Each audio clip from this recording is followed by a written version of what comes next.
Hi there, I'm back and we have this beautiful little pansy that I'm going to paint on some Canson XL watercolor paper. The colors I'm going to use are nickel as a yellow. It's a color that I love. I use my core watercolors often, but this is a new one from Daniel Smith. And then I'm using my last little bit of French ultramarine. I couldn't get a drop out. It is absolutely finished, but I do have some of it in on a palette, and I just use that for the rest of the painting. As you can see, I can't get it out. Even with pliers, I tried my best. There's nothing I could get out of that tube anymore. But I must say, this little tube lasts very long. It's a 5 ml tube, and there's just nothing coming out of there. So, oops. What I'm going to do is I'm just going to use the palette that I have next to me and scoop some out of that. I managed to use one of my little brushes just to get the last little bit of pigment out of there. We're not going to waste any of that. It is so precious. But this is the French ultramarine color that I was using. It might have been a little bit too light or a little bit different. Yeah, I go again with all the little bits.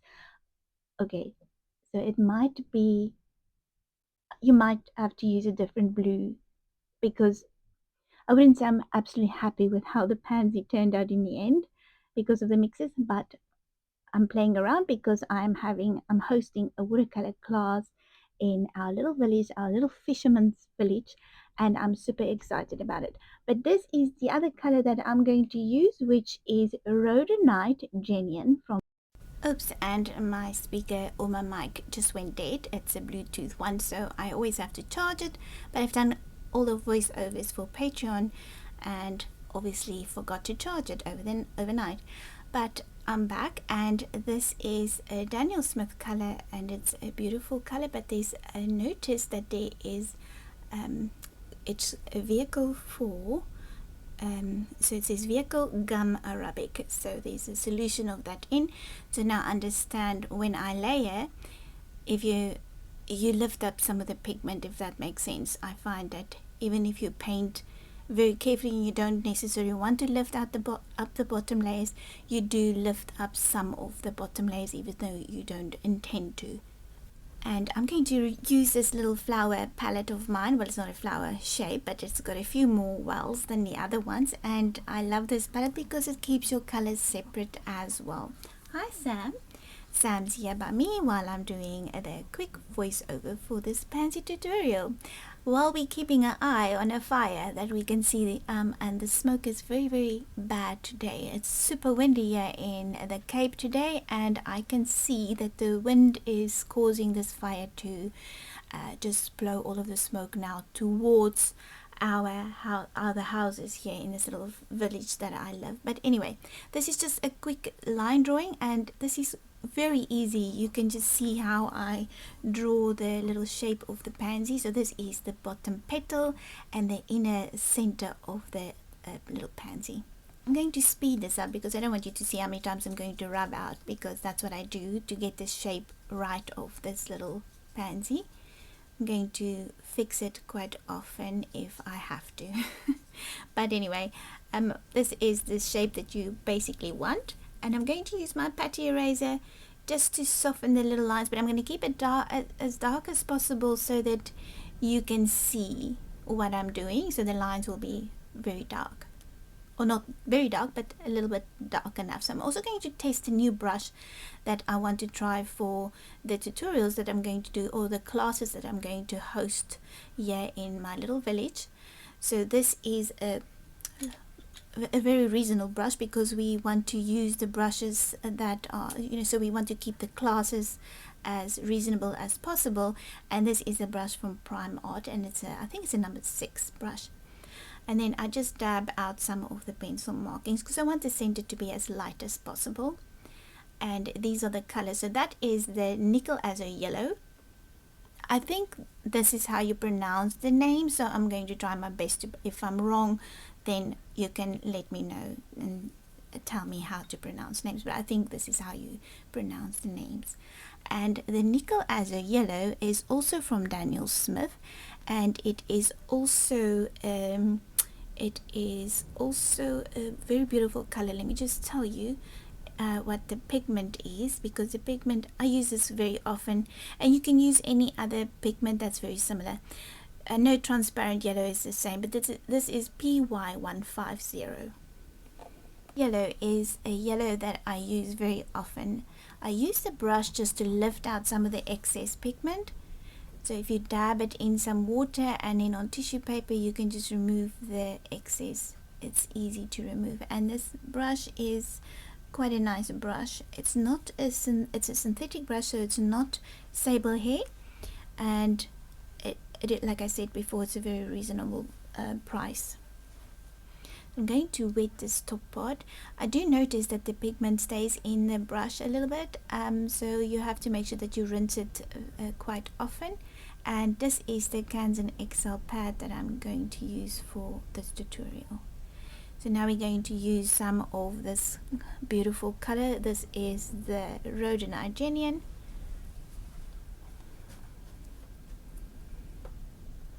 And I'm going to just drop it in there so you can see how beautiful the color is. And then obviously some of the French ultramarine. So the two colors that I mixed together give you this beautiful purple, and you can just see the difference with the gum arabic that's in the paint, in the Primatech paint from Daniel Smith. It's not bad. I'm not saying it's bad, it's just something to get used to. So it's something to get used to if you don't normally use a blending medium. This is just, play with the paint and then see if you like it. It's interesting. I have to get used to this. So I'm just going to drop in some more of that pink over that color, and as you can see, it doesn't really, I would say, blend as nicely as I wanted to.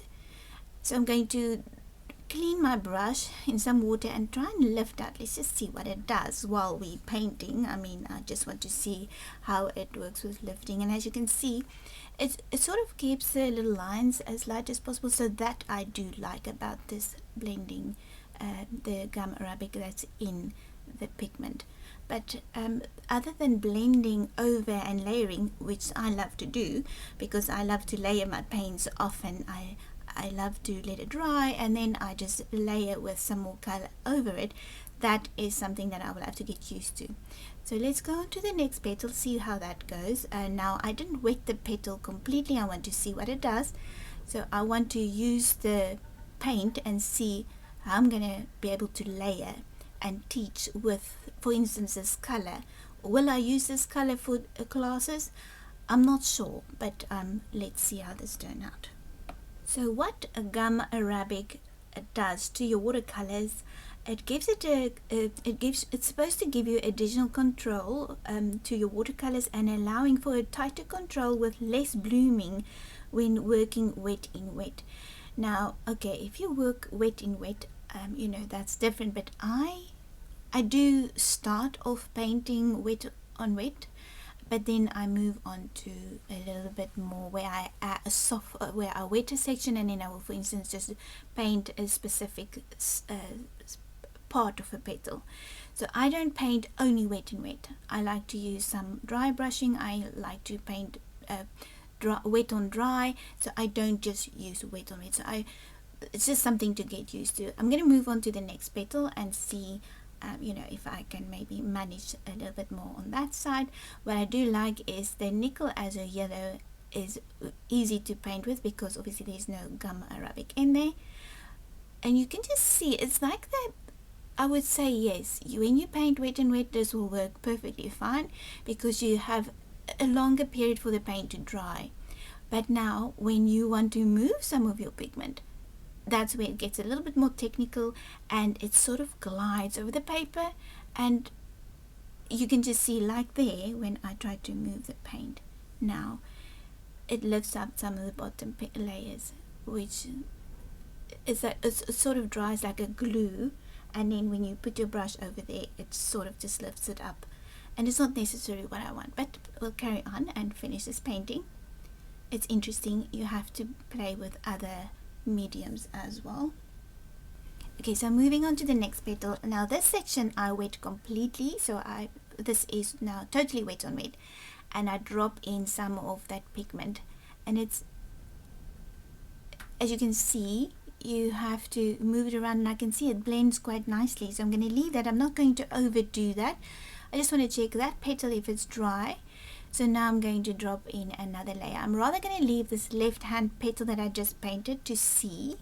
It's quite interesting, it's quite beautiful. I think it is something nice. I will have to play with this a lot more, this brand of Daniel Smith watercolors, the Prima Tech watercolors, because I think if you for instance paint, if you paint in this style, this will work. If you paint wet on wet all the time, for instance like landscapes, I'm just mentioning, or maybe like very loose, this will definitely work. I want a little bit more detail, but I will play around with this and test it even more. I'm not going to give up on this because I obviously have this whole little tube that I want to test, and I'm going to wet this part now again, and this is wet on wet. So I think if you can just see wet on wet works better than wet on dry, and I think for layering it will be a little bit more difficult, because if you have to be super careful if you lift up some of the bottom pigments. And even though I tried my best not to near the end, it did lift up, especially when I went in with too much color and I wanted it a little bit more opaque watercolors on specifically the lines of the Pansy. Like there, I just picked up some more of the French ultramarine, and I just want to show you the beautiful blue that it is. So I will show you how it lifted up some of it. It's like a glue, so you lift it up and it's not smooth. It's just weird. It's interesting to get used to. So now I'm going to go in with a much thicker consistency. It's very dark, so I would say this is more creamy.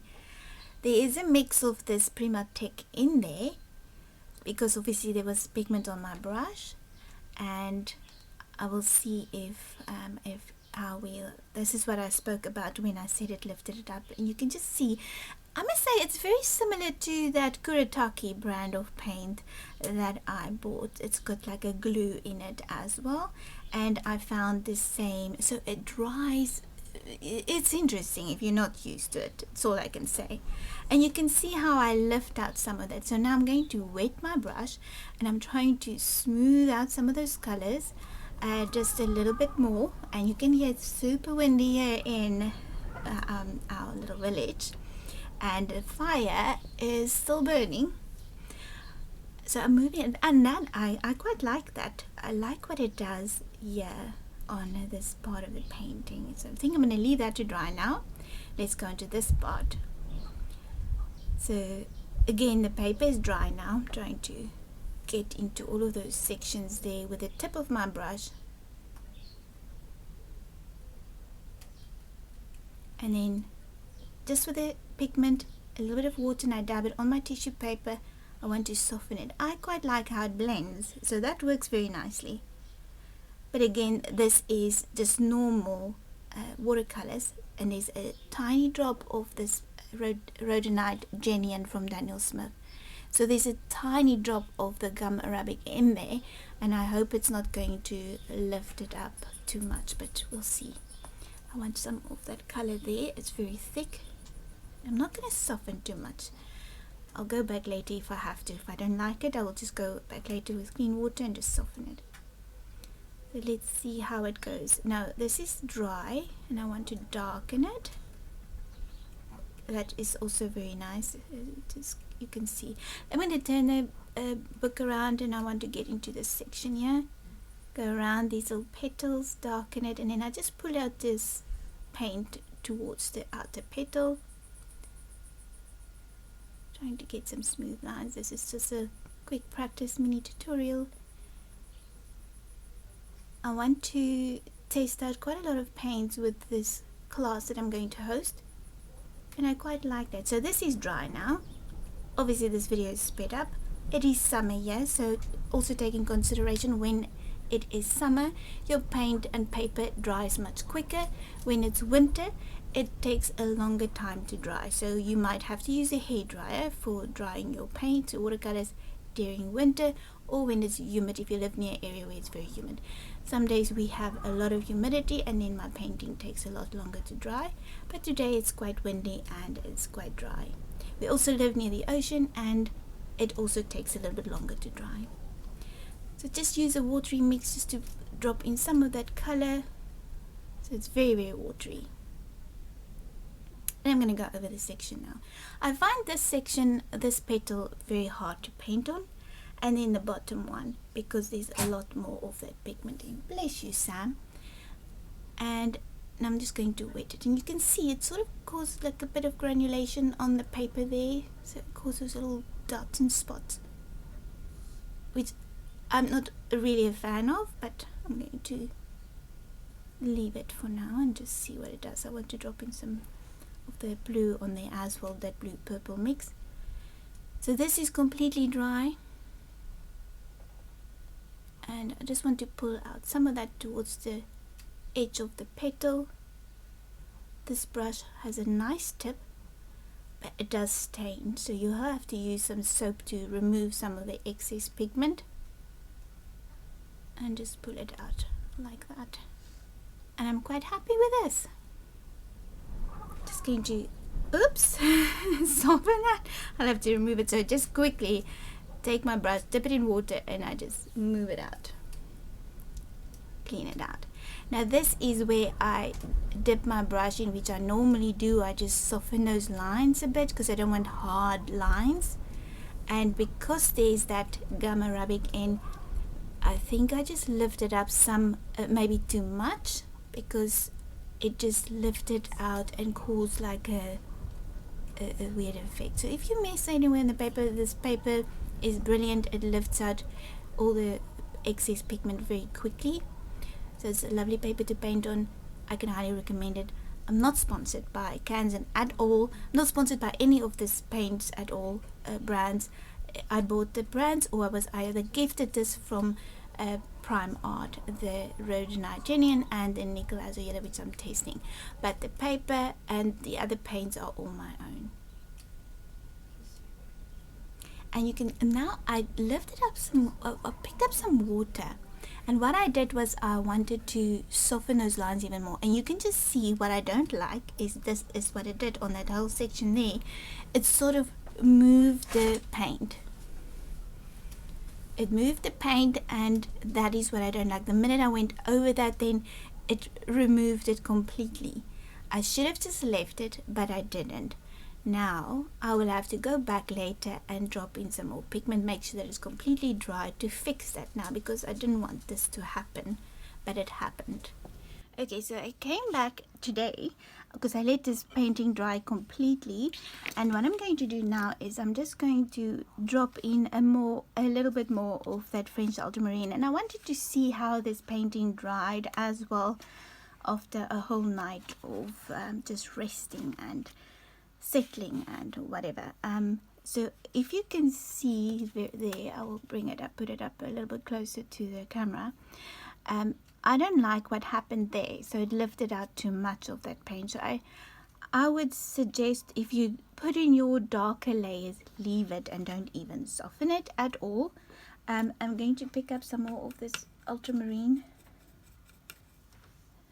French ultramarine, and this painting is completely dry, like I said now, you know, so it's completely dry. The only problem is I now have a drop of water. Let me just get some tissue paper here quick.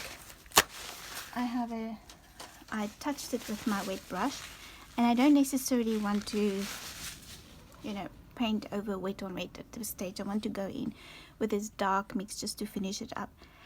And I'm going to paint quite a few pansies in the next couple of days, because that is the first class that I'm hosting, and I'm going in quite thick, and I just dab my brush on this part here, so that I can do it from this side, so I can show you how wet it is. It's quite wet, and you can see the pigment is just like that, and it's quite thick. And then I'm just going to go over those markings that I painted in yesterday, and just softly, you can just hear the wind today. It's not good for the fire because, you know, hopefully they can sort it out today.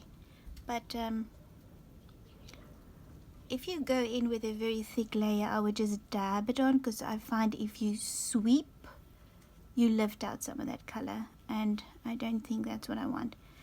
But definitely something that I will teach myself how to paint with for the future, because it's lovely if you can learn how to use different mediums in watercolor as well. So I'm just going to go over those parts there and darken it a bit. I had quite a lot of coffee, so I'm very shaky. But just a few practice little thingies with your brush, and I think it turned out quite nice now. Obviously I adjusted the color quite a bit, and I would say I want to put or paint a little bit more of a pinkish color in there. So I'm just going to mix a bit because it's finished now, and I don't want to necessarily use this now. I want that petal to be more pink, so I'm just going to quickly drop in some of that pink in my palette. So give me a second. Now I also have to charge my phone, my camera, because it is going flat. Everything's flat today, so it's like, what is happening? My mic is flat. I had to find the old one, and yes. So here you go. Let's find. So I needed to go up some of the. So this is the rhodonigenian from Prima Tech, and I think it's called. I think you pronounce it gum arabic. Yes. And I'm just going to use a new little well here for this section here. And I do have clean water, so when you obviously mix your colors, you'll see, I mean, just look at this beautiful water here. This is the blue purple mix, and then the yellow, and then I just went and fetched some clean water, and I'm going to use the clean water now. So for this section, I wonder if I should wet this or just go in with a very watery mix over there. I think what I'm going to do is going to mix it like this, and this is now dry. So let's see if I just dab it on, if it might just go into dark. Ooh. Going to drop it in there and see how it dries. So I say the gum arabic is not something easy to paint with. You'll have to practice, but I think it will be beautiful if you can manage your brush strokes and your colors, and you know, you'll be able to easily play around with it and paint with it. And that's our finished pansy. I'm gonna let it dry, and then I'll take a close-up for you and then show it to you. But you can see there's like a gluey not gluey texture in there. So it's, I don't know how to say it. It's like there's a shine to it. Anyway, there's the finished painting.